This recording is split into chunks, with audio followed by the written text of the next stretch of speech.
பொட்டிக்ல நீங்க பார்க்க போற saree பாத்தீங்கன்னா ஒரு டிசைனர் சாரீங்க. அட்டகாசமா வந்திருக்கு உங்களுக்கு பாத்தீங்கன்னா. பிளைன் saree இப்ப நான் வேர் பண்ணிருக்கேன் இல்லைங்களா சேம் saree. border டிசைன் பாத்தீங்கன்னா கான்ட்ராஸ்டா உங்களுக்கு அழகா கட் ஒர்க்ல டிசைன் பண்ணிருப்பாங்க. அவ்ளோ அழகா இருக்குங்க. சாரியோட ஃபேப்ரிக் அப்படிதான்.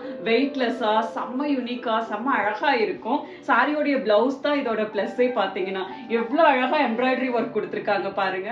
கலர் பாத்தீங்கன்னா ஒரு செம்மையான பாட்டில் கிரீன் கலருங்க. அவ்வளவு அழகா இருக்கு சாரியுடைய கலர். இது சாரியுடைய பிளவுஸ் பீஸ். நெக்ஸ்ட் கலர் பாத்தீங்கன்னா செம்ம அழகான ஒரு பிங்க் கலருங்க. அவ்வளவு அழகா இருக்கு சாரியுடைய கலரே பாத்தீங்கன்னா. இது சாரியுடைய பிளவுஸ் பீஸ். நெக்ஸ்ட் கலர் பாத்தீங்கன்னா செம்ம அழகான ஒரு பர்பிள் கலருங்க. எவ்வளவு அழகா இருக்கு பாருங்க. செம்ம ஸ்டைலா இருக்கும் சாரி. இது சாரியுடைய பிளவுஸ் பீஸ். கலர் பாத்தீங்கன்னா செம்ம அழகான ஒரு நேவி ப்ளூ கலருங்க. எவ்வளவு அழகா இருக்கு பாருங்க. சாரியுடைய காம்பினேஷனே ரொம்ப அழகா இருக்கு. இது சாரியுடைய பிளவுஸ் பீஸ்.